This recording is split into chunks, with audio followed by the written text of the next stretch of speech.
and stop there, and we'll fill up on the side. Great. All right, so we have two speakers tonight. We have, where's Maria? Oh, perfect. So Maria will speak first, and then I'll give the bargaining update. Hello, I'm Maria Citrin, last name Citrin, and I'll be speaking to you about two roles I have here in Newton. I am a mother to two amazing daughters. They are in 3rd grade and 5th grade at Horace Mann School. We moved here 4 years ago because we were in a different school district, and my oldest daughter, there weren't enough resources, basically. My oldest daughter was getting bullied a lot. Even after we talked to the principal, who did his best to intervene and support, there would still be a student that would come in the classroom and shove her head on the desk and hold it down. Or groups of kids would shove her in the hallway. This is when she was 5 and 6 years old. They'd make fun of her for how she dressed. And it kind of came to a head for me at one point when one night I was tucking her in at bed and she said, "Mom, I'm a nobody. I'm just a dumb, stupid kid." And that's what other people had made her believe, that she was just a dumb, stupid kid because she was different than other kids. And that was the moment that I started to think we need to do something different, because as much as the principal and other staff were amazing at her school, the classes were so big and they couldn't stop everything that was happening in the classroom, as much as they were accomplished and amazing teachers and they really wanted to be there for her. And that's when we started looking, and I found during COVID, rents actually dropped in Newton. And so it made it affordable for us to move here. So my daughters and I, we moved here in Newton, and they started Horace Mann. First couple classes were Zoom classes, and before they started in person. And the principal, Mark Nardelli, at my daughter's special ed meeting, he said, "Okay, I heard from your previous school some of the things that were going on. How can we support you?" And so for a principal to come right out up front and say that meant a lot to me. And we had ongoing conversations, and the teachers were so much in support of both of my kids. And there are times that their dad and I, we divorced, and so that was also a struggle. So the teachers were there to listen when they were having a hard time about splitting their time between mom's house and dad's house. And there were some moments where they just hit really low points, and I was trying to get them into counseling, weekly counseling at school, because as our family counselor said, I couldn't get them into private counseling outside. There was such a high demand with COVID. And as much as they wanted to support us, they didn't have the staffing, the social workers, the counselors that could see them. And so it took over a month before any regular schedule was started. And then we were able to get both kids into play groups, like social peer groups. And so that made a big difference. And yes, ideally I would have been able to get them into one-on-one counseling, but that's part of what I understand the need in the elementary schools, the middle schools. But our experience has been amazing. We've had so much support. Both kids are thriving and happy, and they've found their communities. So much so that 2 years ago, I made the switch. I'm going to put on my teacher hat now. I was a teacher in Boston for 19 years, and shout out to my amazing BTU peers. I taught 6th and 7th grade science at the middle school levels, and we worked just as hard as I'm sure my kids' teachers worked. And we were also so under-resourced. But what I discovered when I saw my kids' experiences in the schools here was another experience, another level of support of what could be possible. And part of my hesitation in leaving Boston was I felt like these kids need me. Because the kids I gravitated to were the kids that were the ones that nobody understood, the troublemakers, if you will. The ones that had believed for so many years that they could not be successful. Then when I saw posted I was starting to look around, and I saw posted in January at Day Middle School, there was an opening at the Bridge program, which is a therapeutic program for social emotional support for students. And as soon as I saw that, I thought, okay, that's where I could go. Those are kids that need me. And so I applied, I found out more about the school, and it was a wonderful fit. And so much so that I was willing to leave 19 years in the district in Boston, where I had professional licensure, like tenure, not professional, but permanent status. And so I gave that up to come to Newton, to work in this program, to be able to work in my community. Because I actually really appreciated being able to see my students when I go to the grocery store, when I'm walking around. And so I came and I started, and it felt like home. I was surprised how quickly I felt accepted into the larger day community, but also my Bridge program. Bridge program, it's made up of 4 core teachers and 3 behavior therapists, 2 teaching assistants, a clinician. And since I've started there last year, we've had openings for teaching assistants. It has been so hard to find teaching assistants to fill that role. But the level of support that my students need, and I should say, in case they're watching, I do have the most amazing students here in Boston. I'm sure every teacher would feel the same. But the level of supports that we need and the amount that our TAs and BTs are getting paid, it's a challenge of actually attracting people there. And but we continue, and that's both my parent hat, my teacher hat of why I'm out here and why the cold isn't bothering me, because I know that I need to go back for my children. I call them my children. I say that they're like at school mom. I need to go back for my children and have the supports that they need, as well as all the other students in our schools. So, thank you.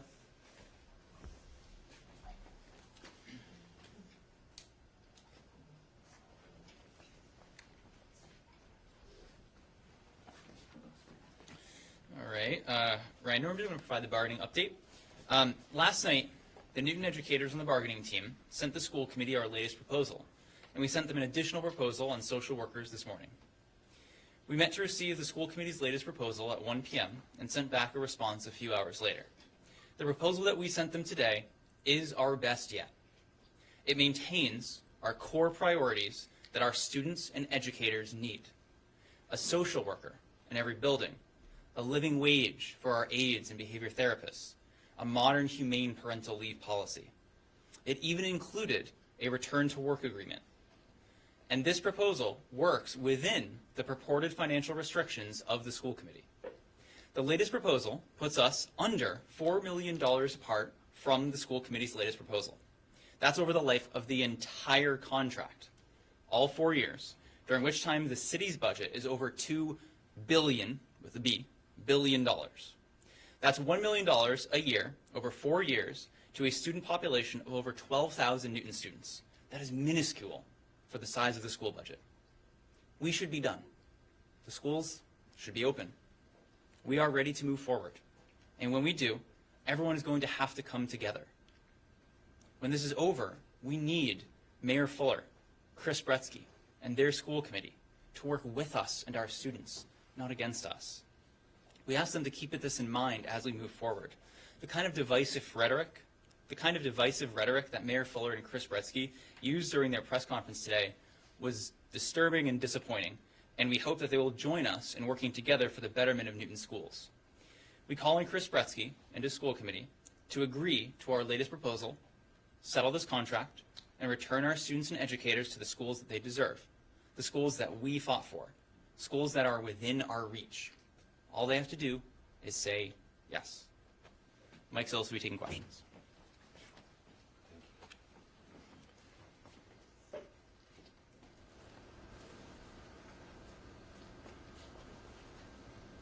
Yep. Earlier today, we were told that a proposal was made to you, kind of like a best and final situation from the school committee, and that you turned it down and didn't want to have people vote on that. Is that accurate? And when was this new proposal put forth, or counter proposal put forth by the NTA? So I'm trying to remember the timeline of this. I believe we got their proposal around 1:30, somewhere around that time. And yes, we did refuse to take the proposal as it was worded to our membership. It wasn't ready yet. And we then crafted a new proposal for them that we got to them, I believe, around 4:30 or 5. We included, as Ryan said, in it, a return to work agreement. We are working really hard to make sure that our priorities are met in that contract proposal, including a living wage for Unit C members, for our aides and behavior therapists, social worker in every building, and the other proposals that we have, fair parental leave, which we've already agreed upon. We think it also works financially for the school system. We think we're close enough that it's time for them to take it to a vote to the school committee. And as Ryan said, it's time to stop the divisive rhetoric of he said, she said, and the kind of anger. I know this has been a very difficult time for us, but we need to get to a place where we're going to go back. We're going to have to work together. What were some of the concessions that were made to get that number down for like?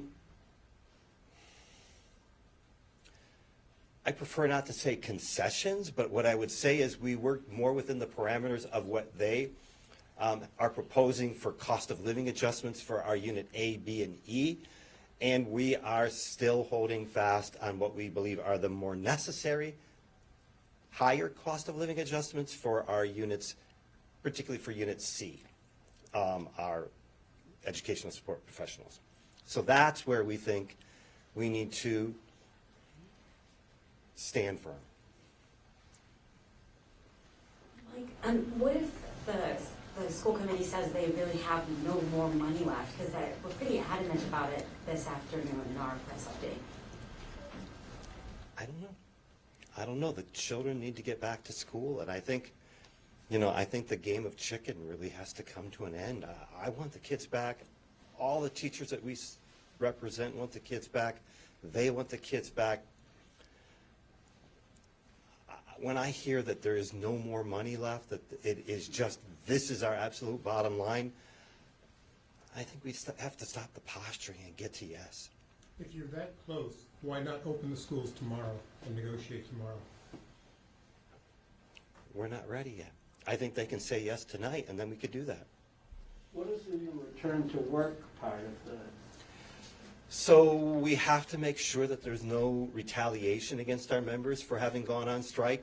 There is always some concern about how do you settle your understanding of what the financial obligations of the union and the district are for the cost of the strike, that kind of thing.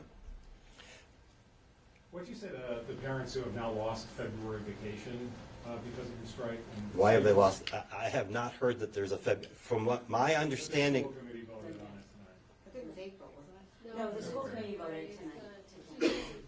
That was not what I read on the proposal, so I don't know what they voted on, but my understanding is that these days will be, from what I read in the documents that they put out on the docket, the proposal was to complete the school year through June 30th, and then if there were a need for more days to go to the April vacation. So I don't know any more than that, so I can't answer that question. So given that fact that they did vote for that Tuesday through Friday of that February break. I did not know that. Okay.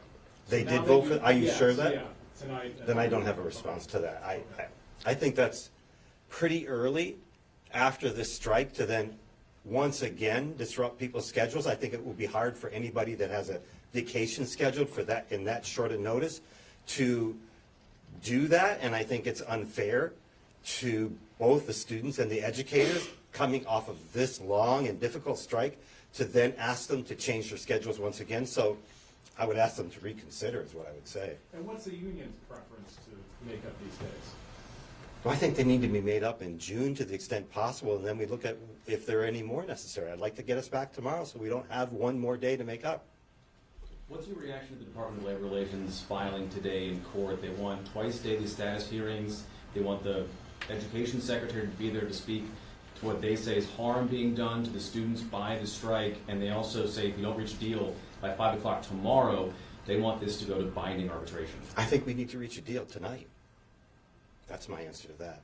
I think that's all, that's something else. I think what needs to happen is we need to reach a deal with the school committee and the mayor tonight, or tomorrow morning, if necessary, tomorrow morning. Mike, sorry if I may again.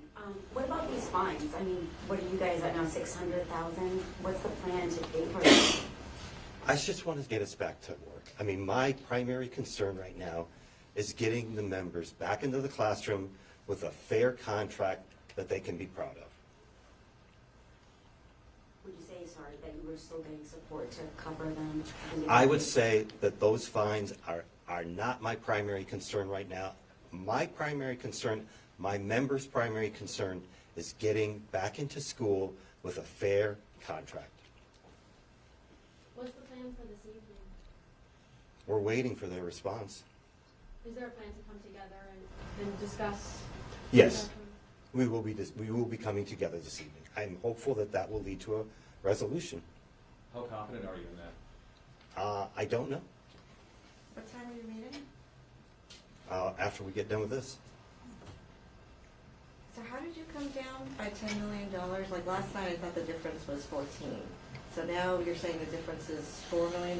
It was spread over 15 million before. Oh, it's 15, I'm sorry. Yeah, and now it's about 3.5.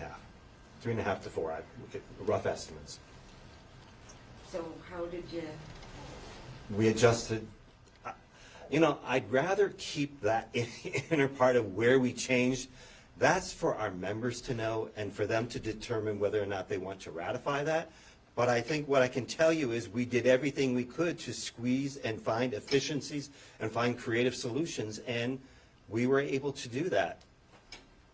And I will say that the school, just to be fair, when we started this process in October of 2022, the offers on the table for our members were less than 5% over 3 years, and now the school committee has come up to 12% over 4 years. It's a real shame that we had to be out of school for 2 weeks for that to happen, but that's a significant difference. So we can get there.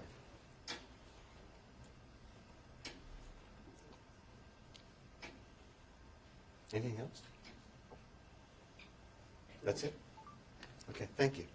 good luck.